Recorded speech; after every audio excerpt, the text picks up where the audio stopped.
Nianze kwa kukusanua, ndugu mtazamaji, maisha halisi yaliumbwa kwa balance.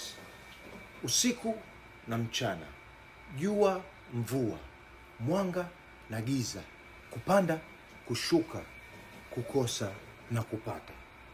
Huu ndio mfumo sahihi ulioumbwa na Mwenyezi Mungu, kwa sababu dunia lazima ibalance.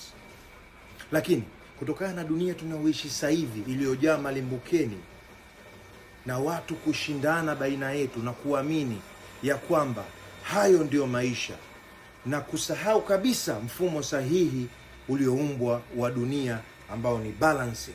Leo unaweza ukapata, kesho unaweza ukakosa. Tumeaminishwa na wanadamu wenzetu walioanzisha mashindano ambao hayapo, na tunaingia kwenye mashindano hayo bila kujijua, kwa kuangalia fulani ana nini na yule ana hiki na mimi nimekosa, mimi ni mzembe. Naomba nikukumbushe, jitihada na kwenda mbio ni kazi yako wewe, lakini matokeo ya mwisho anayatoa mwenye dunia na vilivyomo ndani yake, ambaye ni Mwenyezi Mungu, kama alivyoahidi katika kitabu chake, akasema, na kwenye mbingu ndio ziko riziki zenu na kila mlichoahidiwa. Ndugu yangu, ushindi wako ni maisha na nafasi Mungu aliyokupa wewe kuzaliwa, kukua na kuexperience hii dunia. Vingine umevikuta duniani visikutie dhiki, ukaangalia waliokuwa navyo vingi, wewe ukajiona kama mnyama umekosa, au ukajiumiza ukajinyima furaha kwa kuangalia yule ana hiki na mimi nimekikosa. Wewe ushindi wako ni zawadi uliopewa ya kuwepo hapa duniani, kwa sababu vile kuwepo baadaye havitokuwa na faida yoyote isipokuwa wewe kuishi vizuri na watu na matendo yako mema. Hivyo ndo vitu vya msingi kuangalia, vingine ni majaliwa. Ndugu mtazamaji, hiyo ndo hali ya ukweli ya maisha. Kwa hiyo unapokuwa kuna hali ya maisha ima ikiwa ya kushuka, usijiambie we ni mzembe, hujafanya kilicho sahihi, au katafuta njia zisizokuwa sahihi ukafanya ili kuweza kupanda kwa muda huo.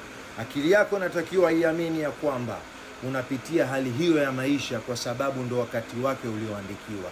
Kama itakuwa ya mateso na ya kushuka, rudi kwa Mola wako, omba wepesi kutoka kwake, kwani yeye ndio mfalme wa wafalme, tajiri wa matajiri.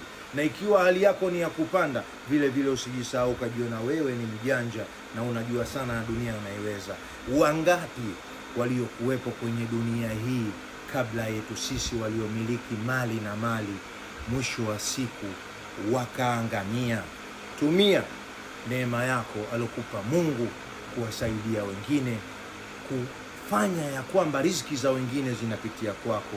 Tumia neema ya Mungu kwa wema na njia sahihi, na sio kwa kuvundia watu na kuonyesha na kujifanya kwamba wewe umeuweza mchezo, kwa sababu dunia haina formula.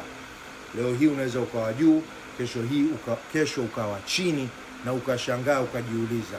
Akiba wanakuambia ni watu. Jua kuishi na watu ukiwa na mali na ukiwa hauna mali.